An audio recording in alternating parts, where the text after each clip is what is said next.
পেঁয়াজ আর ছোলার ছাতু দিয়ে দুর্দান্ত স্বাদের একটা নাস্তা রেসিপি আপনাদের সঙ্গে শেয়ার করব। এই রেসিপিটা এতটাই সুস্বাদু আর এতটাই নরম যে মুখে দেওয়ার সাথে সাথেই কিন্তু গলে যাবে, এতটাই কিন্তু খেতে দারুণ। নমস্কার বন্ধুরা, আমি মুনমুন কিচেনে আপনাদের সবাইকে স্বাগত। প্রতিদিনের মতো দেখুন আজকে এসেছি আবার একটা নতুন রেসিপি নিয়ে। তো সঙ্গে থাকুন, দেখতে থাকুন, আর রেসিপি যদি ভালো লাগে অবশ্যই বন্ধুদের মধ্যে প্রচুর শেয়ার করে দেবেন। প্রথমেই দেখুন এখানে একটা আমি বড় সাইজের পাত্র নিয়েছি আর তার মধ্যে নিয়ে নিয়েছি 1 বাটি পরিমাণে ময়দা। আর এইখানে আপনারা ময়দার পরিবর্তে আটাও কিন্তু ব্যবহার করতে পারেন। আর এই ময়দার মধ্যে দিয়ে দিলাম সামান্য অল্প পরিমাণে একটু লবণটা দিয়ে, আর এর মধ্যে দিয়ে দিলাম কালো জিরে সামান্য অল্প পরিমাণে। আর এখন এই লবণ আর কালো জিরেটার মধ্যে এখন আবার দিয়ে দিচ্ছি আমি ময়ামের জন্য রিফাইন অয়েল। আর রিফাইন অয়েলটা একটু বেশি করেই দেবেন, তাহলে নাস্তাগুলো খুব সুন্দর হবে খেতে, আর মুখে দেওয়ার সাথে সাথেই কিন্তু গলে যাবে। সমস্ত শুকনো উপকরণগুলোকে আগে ময়দার সাথে ভালো করে হাত দিয়ে এভাবে একটু মেখে নিতে হবে। আর এখন আমি একটু কুসুম গরম জল দিয়ে কিন্তু ময়দার ডোটা মাখিয়ে নেব। আর এটা চেষ্টা করবেন এরকম কুসুম গরম জল দিয়ে ময়দার ডোটা মাখিয়ে নেওয়ার। আর ময়দা জানেন একটা টান ভাব থাকে, আর ময়দাতে যদি গরম জল দিয়ে একটু মাখা হয় তাহলে একেবারে তুলোর মতো নরম হয়। সে পরোটাই হোক আর নাস্তাই হোক, যেটাই বানাবেন সেটাই কিন্তু একদম তুলোর মতো নরম হবে। তো চেষ্টা করবেন ময়দা দিয়ে যদি বানান তাহলে একটু কুসুম গরম জল দিয়ে ময়দার ডোটা মাখিয়ে নেওয়ার। আর একসঙ্গে বেশি জল দেবেন না, আমার মতো এরকম অল্প অল্প করে জল দিয়ে আমি ডোটা যেভাবে মাখিয়েছি আপনারাও ঠিক সেইভাবে মাখিয়ে নেবেন। এখন দেখুন ময়দাটা সুন্দর আমার মাখানো কমপ্লিট হয়েছে। আর ময়দাটাকে ঢাকনা দিয়ে রেস্টে রেখে দিচ্ছি একটা সাইডে। আর এখন আমি পুরটা বানিয়ে নেব, তার জন্য গ্যাসের উপর একটা কড়াই বসিয়ে দিয়েছি। আর কড়াইয়ের মধ্যে দিয়ে দিয়েছি বেশ কিছুটা পরিমাণে সর্ষের তেল। আর তেলটা একটু ভালো করে গরম হয়ে গেলে এর মধ্যে দিয়ে দিচ্ছি 1/2 চামচ মতো গোটা জিরে। আর জিরেটা যখন একটু লাল লাল করে ভাজা হয়ে যাবে তখন আমি এর মধ্যে দিয়ে দেব বেশ কিছু পরিমাণে পেঁয়াজ। তো পেঁয়াজটা আমি আগে থেকেই কিন্তু কুচিয়ে রেখেছি। এখন দেখুন জিরেটা একদম লাল লাল করে ভাজা হয়ে গিয়েছে। আর বড় সাইজের 2টো পেঁয়াজকে একদম ঝিরিঝিরি করে কুচো করে রেখেছিলাম, সে কোচানো পেঁয়াজটাও এখন ওই তেলের মধ্যে দিয়ে দিচ্ছি। আর ভালো করে দেখুন নাড়াচাড়া করে পেঁয়াজটাকে কিন্তু ভেজে নেব। আর আপনারা সবাই জানেন যে পেঁয়াজ যখন ভাজি তখন আমরা একটু লবণ দিই। এই কারণেই লবণটা দিই যাতে পেঁয়াজটা খুব তাড়াতাড়ি মজে যাও। তো এই জন্য আমিও একটু পেঁয়াজের মধ্যে সামান্য অল্প পরিমাণে লবণ দিয়ে দেবো। লবণটা দিয়ে দিলে কি হবে জানেন, পেঁয়াজটা খুব তাড়াতাড়ি মজে যাবে। তো এখন দেখুন লবণটাকে দিয়ে ভালো করে ঘোটানাটা করে মিশিয়ে একটু পেঁয়াজটাকে একটু ভেজে নিতে হবে। আর এখন দেখুন পেঁয়াজটা কিন্তু একটুখানি গলে গিয়েছে। আর এখন আমি এর মধ্যে দিয়ে দিচ্ছি হলুদের গুঁড়ো 1/2 চামচ, লঙ্কার গুঁড়ো 1/2 চামচ, আর দিয়ে দিলাম ধনিয়া গুঁড়ো। সমস্ত গুঁড়ো মশলাটাকে দিয়ে আবারও ভালো করে পেঁয়াজের সঙ্গে এইভাবে ভেজে নিচ্ছি। তাহলে গুঁড়ো মশলার যে একটা কাঁচা গন্ধ থাকে সেই গন্ধটা চলে যাবে। তো এখন দেখুন গুঁড়ো মশলাটা দিয়ে ভালো করে পেঁয়াজটাকে একটু ভেজে নিয়েছি। আর অবশ্যই গ্যাসের ফ্লেমটা একদম লো ফ্লেমে রাখবেন, তাহলে দেখবেন তলায় ধরে যাবে না। আর এখন ওপর থেকে একটু দিয়ে দিলাম চিলি ফ্লেক্স। আর চিলি ফ্লেক্সটা দিলে বন্ধুরা একটু ঝালঝাল লাগবে আর দেখতেও সুন্দর লাগবে, খেতেও কিন্তু দারুণ লাগবে। তো আমি এখানে চিলি ফ্লেক্স দিয়েছি, তো আপনারা চাইলে কাঁচা লঙ্কা দিতে পারেন। তো আমি এখানে কাঁচা লঙ্কাটা দিইনি, ছোটো বাচ্চা খাবে, মুখে কাঁচা লঙ্কা পড়ে গেলে কিন্তু আমার মেয়ে কেঁদে উঠে। তো তার জন্যই আমি কিন্তু এখানে চিলি ফ্লেক্সটা দিয়েছি। আর এখন আমি এর মধ্যে দিয়ে দিচ্ছি ছোলার ছাতু। তো এখানে আমি 3 চামচ মতো ছোলার ছাতু দিচ্ছি। তো দেখুন ছোলার ছাতুটা দিয়ে ভালো করে এবারে নাড়াচাড়া করে ওই পেঁয়াজের মধ্যে ভালো করে ছাতুটাকে ভেজে নিতে হবে। আর এখন আমি একদম গ্যাসের ফ্লেমটা লো ফ্লেমে রেখেছি, নাহলে কিন্তু তলায় খুব তাড়াতাড়ি ধরে যেতে পারে। আপনারাও যখন এইভাবে ছাতুটা দেবেন একদম গ্যাসের ফ্লেমটা লো ফ্লেমে রাখবেন। আর একটু চটপটা বানানোর জন্য এর মধ্যে দিয়ে দিচ্ছি একটু টমেটোর সস দিয়ে আবারও ভালো করে নাড়াচাড়া করে আমি কিন্তু পেঁয়াজ আর ছাতুর পুরটা এইভাবে বানিয়ে নিলাম।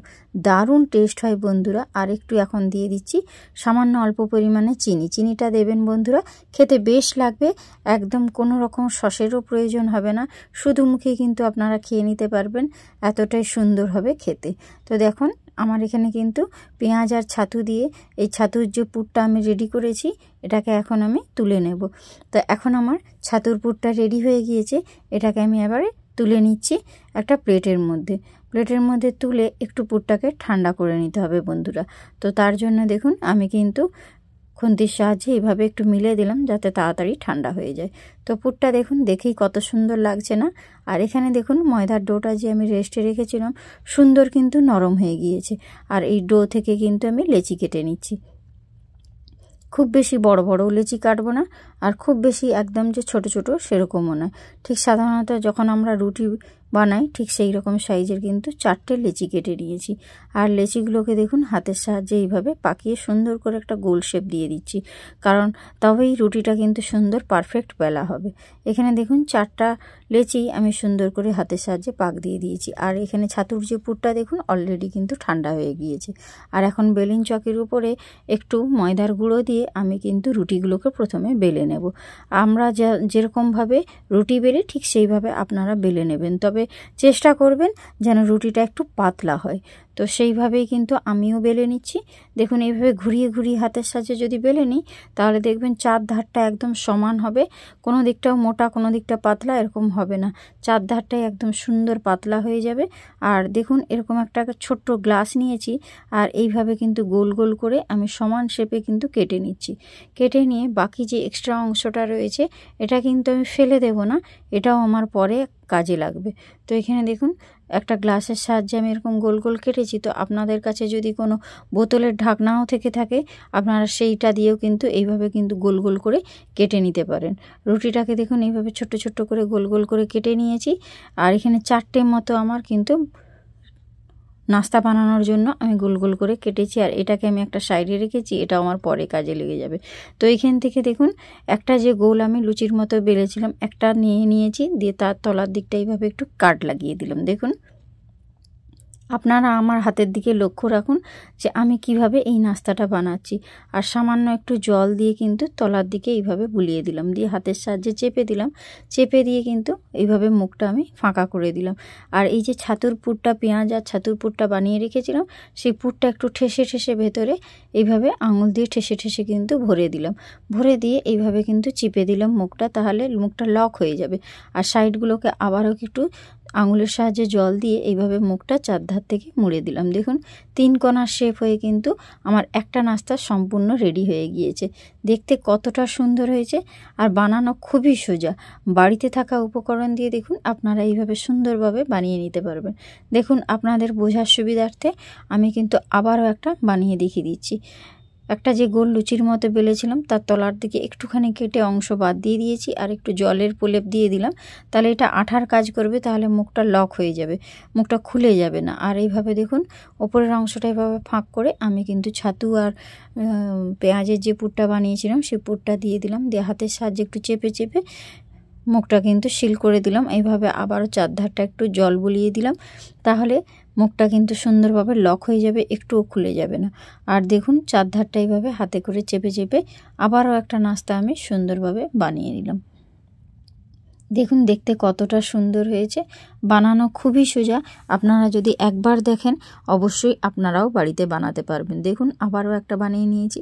এইভাবে আমি কতগুলো নাস্তা বানিয়েছি। দেখুন একটা প্লেটে ধরেনি বলে আমি 2টো প্লেটে কিন্তু সাজিয়েছি। দেখুন একদম ছোট্ট ছোট্ট, দেখতে খুবই সুন্দর, বাচ্চারা কিন্তু খুব মজা করে খাবে। আর এখানে একটা ঝাঁঝরি নিয়েছি, দেখুন তার উপর একটু তেল দিয়ে এইভাবে কিন্তু ব্রাশ করে নিচ্ছি।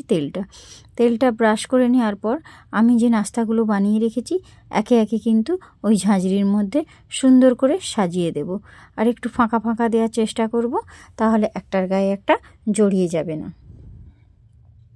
রেসিপি যদি ভালো লাগে তাহলে আপনারা অবশ্যই আমার চ্যানেলটি সাবস্ক্রাইব করে আমার পাশে থাকবেন, আর নিত্য নতুন ভিডিও বানাতে আমাকে উৎসাহ করবেন। আপনাদের একটা কমেন্ট আর একটা লাইক আমাকে ভিডিও বানাতে উৎসাহ দেয়। তো এইভাবে দেখুন সমস্ত নাস্তাগুলো সুন্দর করে সাজিয়ে দিয়েছি। এবারে গ্যাসের উপর একটা ননস্টিক কড়াই বসিয়েছি, আর তার মধ্যে দিয়ে দিয়েছি বেশ কিছুটা পরিমাণে জল। জলটা বেশ সুন্দর করে গরম হয়ে গেলে ওর মধ্যে আমি এখন দিয়ে দিচ্ছি ওই ঝাঁঝরিটা বসিয়ে দিয়ে ওপর থেকে এইভাবে ঢাকনা দিয়ে দিলাম। তো ঢাকনাটা দেওয়ার পর আমি এবারে 10 মিনিট স্টিম করে নিয়েছিলাম।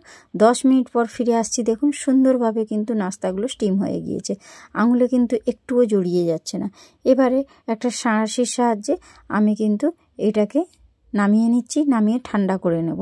ঠান্ডা করে একটা প্লেটে আমি কিন্তু সাজিয়ে নিয়েছি। দেখুন দেখতে কতটা সুন্দর হয়েছে। এগুলো কিন্তু এমনিই খেতে দারুণ লাগবে বন্ধুরা। এইভাবে ভাপানোর পরও আপনারা খেতে পারেন। তো আমি এগুলোকে একটু স্পাইসি বানানোর জন্য, চটপটা বানানোর জন্য এগুলোকে একটু ভেজে নেব। তার জন্য গ্যাসের উপর ননস্টিক কড়াই বসিয়েছি, আর তার মধ্যে দিয়েছি বেশ কিছুটা পরিমাণে রিফাইন অয়েল, আর একটা স্প্যাচুলা দিয়ে আমি তেলটা সমস্ত কড়াইয়ের গায়ে এইভাবে বুলিয়ে দিলাম। আর যে ভাপানো যে নাস্তাগুলো রেখেছিলাম সেই নাস্তাগুলো এখন ওই তেলের মধ্যে দিয়ে দিচ্ছি। কোনো রকম কিন্তু আমি আলাদা কোনো মশলা ইউজ করিনি, বাড়িতে থাকা উপকরণ দিয়ে কিন্তু দুর্দান্তভাবে আমি এই নাস্তা রেসিপিটা বানানোর চেষ্টা করেছি। রেসিপি ভালো লাগলে অবশ্যই বন্ধুদের মধ্যে শেয়ার করে দেবেন। তো এখানে দেখুন গ্যাসের ফ্লেমটা লো টু মিডিয়াম ফ্লেমে রেখে নাস্তাগুলোকে একটু ভেজে নিচ্ছি, তাহলে খেতে ভালো লাগবে বন্ধুরা। ঠিক তার জন্য তো আপনারা যদি বেশি তেল খেতে পছন্দ না করেন, আপনারা এইভাবে স্টিম করেও কিন্তু খেতে পারেন, তো খেতে অপূর্ব লাগে, আমি এটা কিন্তু গ্যারেন্টি দিয়ে বলতে পারি। তো এইভাবে দেখুন নাড়াচাড়া করে একটু লাল লাল করে নাস্তাগুলোকে ভেজে নেব। তো এখন দেখুন সুন্দর করে ভাজা হয়ে গিয়েছে, গায়ে একটা কালার এসেছে দেখুন সুন্দর। এবারে এই নাস্তাগুলোকে আমি একটা প্লেটের মধ্যে তুলে নিচ্ছি। তো দেখুন সুন্দর সুন্দর করে ভেজে নিয়েছি একটু লাল লাল করে, আর এটাকে একটা প্লেটের মধ্যে সার্ভ করেছি। দেখুন দেখতে কতটা সুন্দর। আমি কিন্তু এখন এর মধ্যে কোনো রকম সস দিইনি, এগুলো এমনিই খাওয়া যায়। তো আপনারা যদি চান অবশ্যই সস দিয়ে খেতে পারেন, তো সেটাও আমি আপনাদেরকে দেখিয়ে দেব। তো এখন দেখুন আমি কেটে দেখিয়ে দিচ্ছি, ভেতরটা কতটা সুন্দর হয়েছে, একেবারে পুরে ঠাসা। দেখতে ছোট হলেও কি হবে, ভেতরটা একেবারে পেঁয়াজ আর ছাতুর পুরে ঠাসা। তো দেখুন কতটা সুন্দর হয়েছে। তো এবারে এটাকে আমি একটু সস দিয়ে আপনাদেরকে পরিবেশন করে দেখিয়ে দিচ্ছি। তো সস দিয়েও খেতে ভালো লাগে, এমনিও খেতে কিন্তু খুব ভালো লাগে। তো একবার হলো এইভাবে পেঁয়াজ আর ছাতু দিয়ে আপনারা এই নাস্তাগুলো বানিয়ে দেখবেন। তো আজকের মতো আসি, টাটা, বাই বাই।